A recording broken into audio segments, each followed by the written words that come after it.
Ave YouTube, this is Shylock once again, and this is part 6 and the conclusion of my Western Roman Empire playthrough. Conclusion, you say? Impossible! Well, it is, it is true. This is the last video. I will be winning within this video. You might be asking how, like I just said, how is that possible? Well, I'll say I'll go over like pretty much everything towards the end, but right now we'll just follow the action as it unfolds. I'll basically give a summary towards the end of this video, not now. So here, my army sieging my old city of Ibarakium has been attacked by the rebels. So they don't really have any quality troops. So I can more or less just go crazy and attack. As usual, I have my horse archers on the left to inflict max casualties and avoid as much shield defense of the enemy as possible.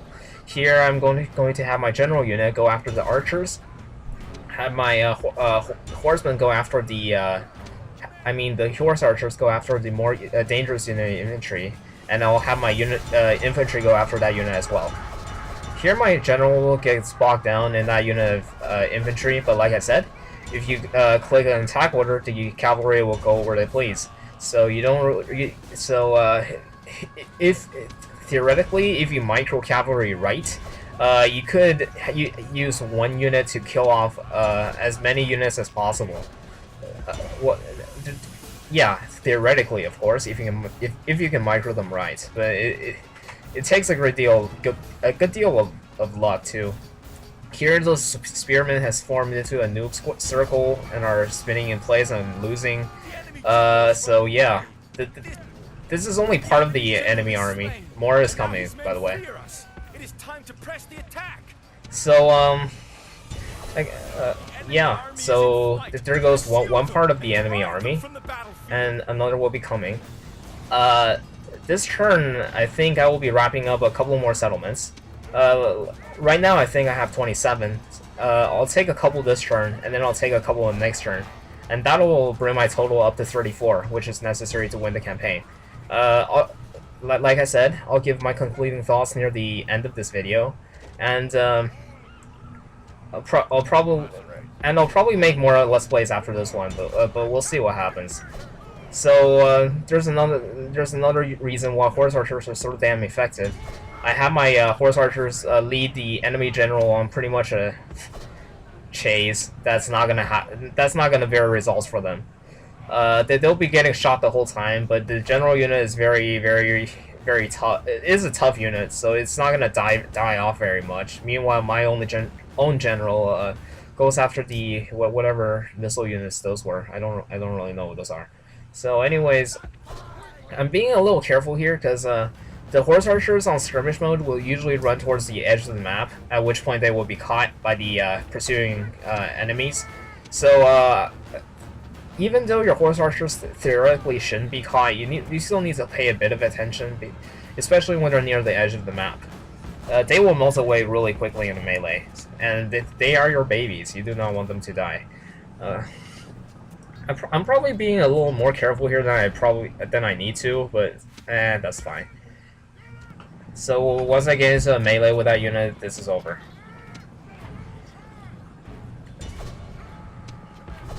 The hordes, which makes well, there's a couple of things that make this game difficult. One is the beginning, how bad your beginning is, and how your cities will more or less rebel against you here and now and then. Another thing that makes this game very difficult is hordes, especially for the Roman factions. But I have blitzkrieg through the campaign so fast that the major hordes are not exactly a problem. Like the Huns, they have not even reached and the Vandals, I have not even seen them. And the Franks, well, I used the exploit to get them so that they would not horde.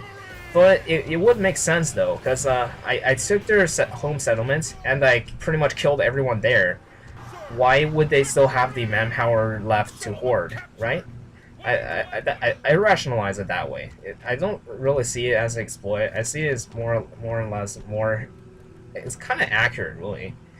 After taking a settlement and killing everybody, they shouldn't be able to hoard them.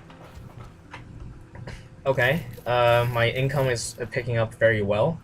So this is the, I think this is the next to last turn or the last turn. I kind of forget, but the this whole campaign lasted 8 turns, just 8.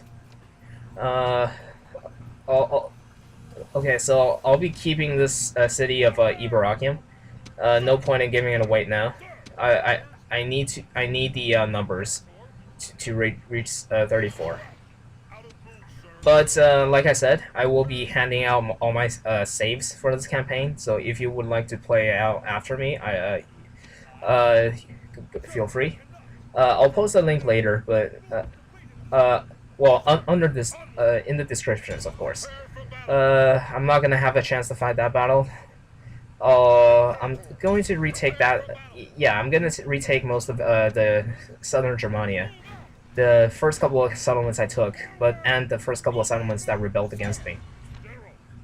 They should be more or less entirely Christian now. So once I retake those settlements, I can keep them long term. Here in Morocco, the Christian population is not as well. The population is Christian, but they're still very unhappy. So the only thing I could do is put more troops in that city. I don't really want to bother with taking it twice. That's enough. Okay, I'll probably need another unit of peasants in there, and that'll be fine. I'm marching my cavalry down south because they have more movement points and whatnot compared to infantry. So I'll be able to reach the Berber capital faster with just cavalry, and I should still have enough troops to crush them there. And I can, of course, I can hire some units of mercenaries. True to what I said, I have not really hired any units during the campaign. I more or less used what units I had in the beginning and some mercenaries here and there. The battles, of course, went my way, like almost always, with the exception of naval battles, of course. Last turn I lost the auto-resolve with this navy, but it moved towards the Eastern Empire and not towards me, so that's good for me. And I'll land this army near Athens, hire what mercenaries I can, and I'll attack the city. If they rally, I'll just retreat, because I'll probably... that's going to be a hard battle. Okay, so here I have officially backstabbed my eastern friends, and I should be taking 2 or maybe 3 cities from the next turn.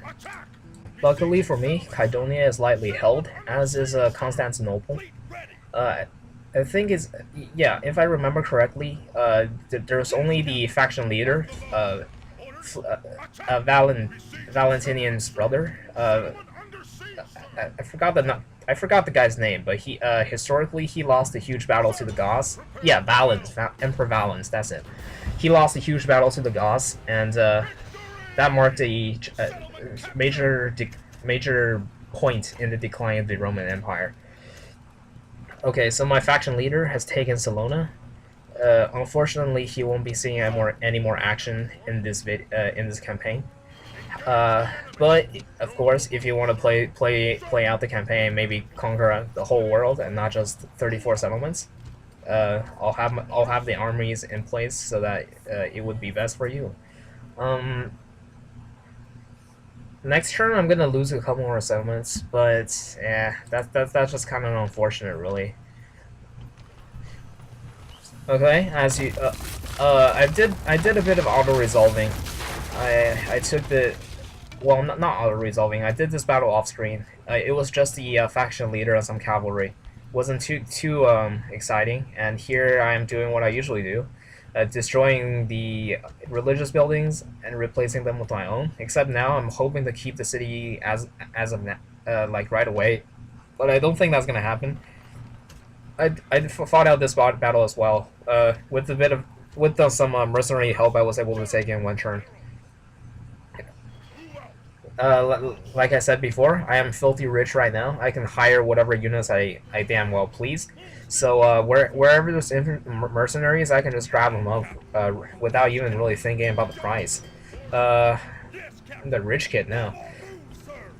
So similarly, the gods, they have a unit of generals and a whole bunch of peasants in the cities. Easy win for me.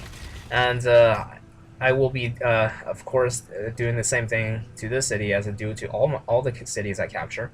I think that's it for this turn. Yeah. So I'll end it. Go ahead and end the turn here. I'm not gonna fight this. Okay, this is Constantinople. The hopefully the climax, but as you can see, the army is fighting for this battle is not very large. Then that's kind of shameful, really, because even though Constantinople is the capital, the AI doesn't really assign priority to beefing up that city with a lot of troops. It's very economically efficient, I would say, but it doesn't really make for a very good climax or ending and whatnot. So there's three units of very good infantry, but I have 3 units to match them, and I have archers and a general. So this should be rather easy. They do not have any advantages on me, and I have quite a bit of advantages on it. So no need to rush things here. I'll just empty some missiles, get my cavalry around the flank, and just wait for an opportune moment to throw out hammer and anvil strikes, and that should be the end of that. And the AI, of course, is going after my general for whatever reason. It's not like it's gonna catch my generals, but I'll let them do that, and I'll have my infantry move up in the meantime. And my archers, of course, has been firing this whole time. Now I'll tell them to stop because the melee has commenced. The enemy troops instantly rout, more or less. And those are elite infantry, more or less the best the Romans have. I think those were Legio Palatina and some Comitatenses. Yeah. So those weren't crappy units, except that they were just in very bad positions to begin with. Okay, now is a faction leader-sized general unit, 50 horses, something to be feared. But I have the troops I have right here should be well enough to take care of it. That's Valens Flavius, by the way. Instead of being killed by the gods, he is going to be killed by the troops under his brother's command. What a bad ending for kind of a bad ending, really. But it's only a video game. This playthrough is probably not the most historically accurate, especially the mass slaughtering of my own citizens. And if this was more historically accurate, my generals would not have been as loyal to me. Neither would my army has been as loyal to me, because one thing is that at this time period, the Roman armies more or less were entirely were largely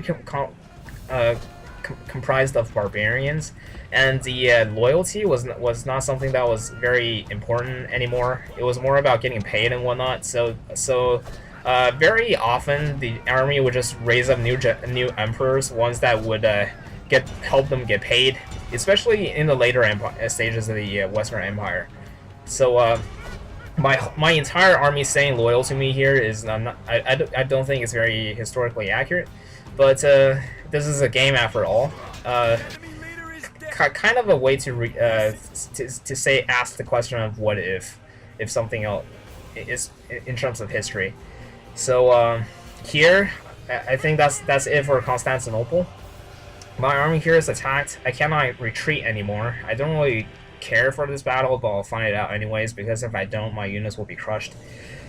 Like I said, I am very frugal. I do not want to see my precious units be thrown into the lavas of Mount Doom. So here I will I am, of course, at a disadvantage. My infantry is severely depleted. My archer, as is my archers. My mercenary units are okay, but as is my general, of course. But if the AI army is commanded by human opponents, this will be a very hard battle. But of course, if it's the AI, that makes a huge difference. As usual, I'll assign them my horse archers first to cause havoc. Yeah. horse archers usually cause a lot more havoc than they do damage. Just keep that in mind. I don't know what the AI is doing with the cavalry there. It's not really charging anything, and it's just going there to take missile fire. Not the smartest things to do. I see that unit is wavering, so that's why I sent in my horse archers into melee. I think that I could probably route them immediately, and that's what happens. On the other wing, my general has routed the other unit of cavalry, so things are going very well for me so far.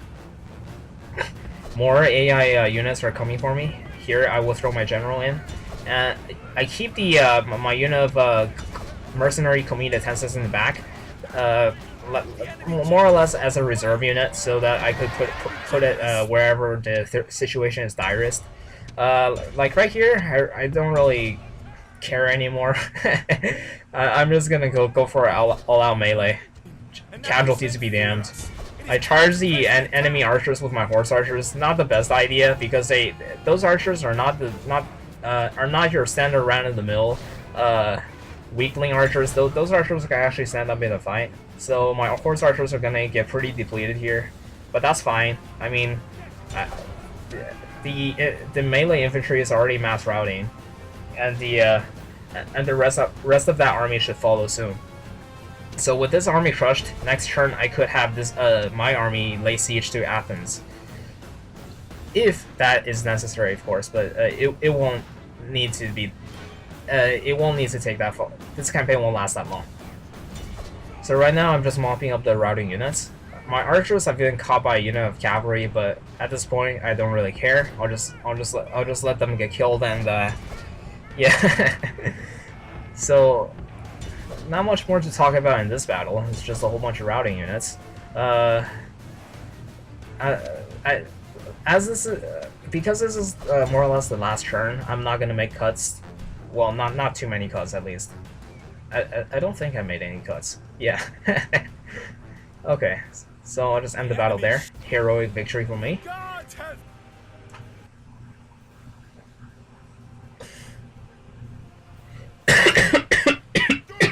Sorry about that. So I exterminated Constantinople, just like I did exterminate Rome. I would really like to keep those big cities, but the game mechanics doesn't make it very easy on you if you try to. So all that's left to do now is to find out a couple of battles, and this campaign will be over. I went through to see which ones I could auto-resolve and whatnot. So this one I could. I'll move the cavalry down to help the siege of Vicus Alemanni. It's just all peasants at this point. If I auto-resolve, I will lose. So I'm kind of forced to fight out these battles. And since they're the last couple of battles in the last turn, I'm not going to cut them out. Like one of the poems that my high school teacher forced upon us to remember. I still remember the last couple of lines. This is the way the world ends, not with the bang, but with a whimper. That kind of reflects how my campaign will end. Not a lot of big battles towards the end, and it's just a couple of mopping up peasants, really. So I think at this point I will give out my concluding thoughts, because this battle doesn't require too much commentating, I don't think. More or less, I'm just gonna knock down the gates and send all my units to attack whilst fast forwarding. So concluding thoughts. This campaign is difficult mainly because at the very beginning, your cities are on the precipice of rebellion, and you do not have a lot of money to turn that around with. And the campaign is programmed so that your cities will periodically rebel against you, and there really isn't a lot that you can do about it, in terms of prevention, of course. So instead of waiting for the inevitable to happen to me, I took the initiative in my campaign and more or less streamlined the rebellion process so that I could deal with all of them at once and resolve them permanently. Of course, that's not as simple as just say capturing your cities and exterminating the populace. Of course, that helps and that gives you a lot of money, but what's more important is conversion of your cities. So during the first couple of turns, I destroyed all my pagan buildings and replaced all of them with Christian buildings. One thing that does is gives you a very immense conversion rate in your cities at the beginning, and the other thing, yeah, that's like the only thing it really does, and it makes your cities very happy. Of course, conversion at the very beginning makes your citizens very unhappy, but during the first couple of turns, that's where I want them to be, anyways. So there's a lot of synergy between mass conversion in the first couple of turns and planning a planned rebellion. So that takes care of more or less your major problems within your empire. After you carry out your controlled rebellions, you will have a lot of money to work with, and your cities will be happy. At which point, this campaign more or less turns out to be a very easy campaign. Like, say, if you were playing Rome Total War, this would be like turn 200, where you have a lot of money and a lot of settlements. And yeah, at that point, is more or less of a mopping up operation. Another thing that makes this campaign very difficult is the barbarians forming hordes.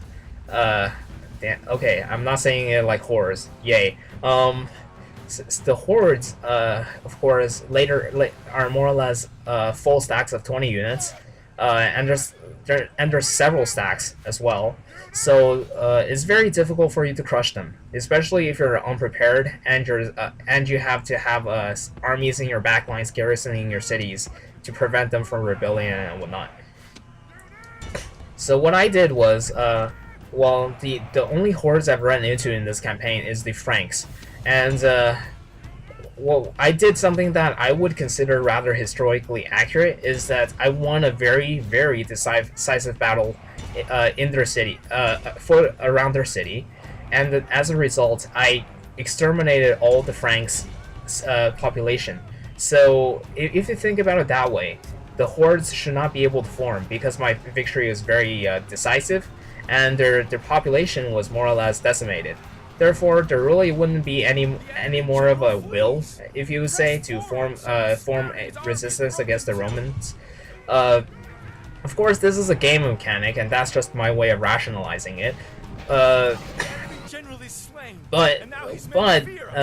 by doing that, I more or less had unlimited access to invade Germania inferior for wherever I more or less pleased. So that opened up like 4 or 5 or maybe 6 settlements to me, allowing me to reach my limit of 34 very, very quickly. Another thing is that from the very beginning, I sent basically my whole Blitzkrieg thing. I rush my campaigns very, very quick. I like to rush the map. One thing is that if you can get an early advantage, if you can snowball ahead. If you play the game of LoL, you understand this concept very, very well. If you get a couple of early kills, you become very, very strong relative to your opponents. Here, I have won the campaign, and I will wrap up with a couple more concluding thoughts. Like I said about the Blitzkrieg, so you are rather strong relative to your enemies, and you can possibly see that in the enemies I'm fighting right now. My armies are more or less even with theirs, and with some mercenary help, I can more or less win most of the battles. And another crucial thing that this Blitzkrieg has done is that the Huns and the Vandals has not even marched to my frontier settlements yet. So those are two things that I do not need to deal with right now. Well, I didn't really have to deal with them to win. So here's all my demographics.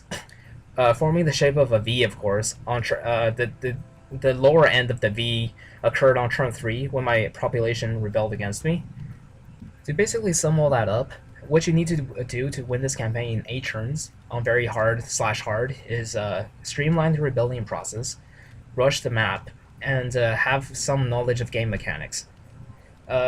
So that's it for this campaign. I hope you've enjoyed it as much as I did making it, and I will see you in the future with further Let's Plays. So until then, thanks for watching, and next time.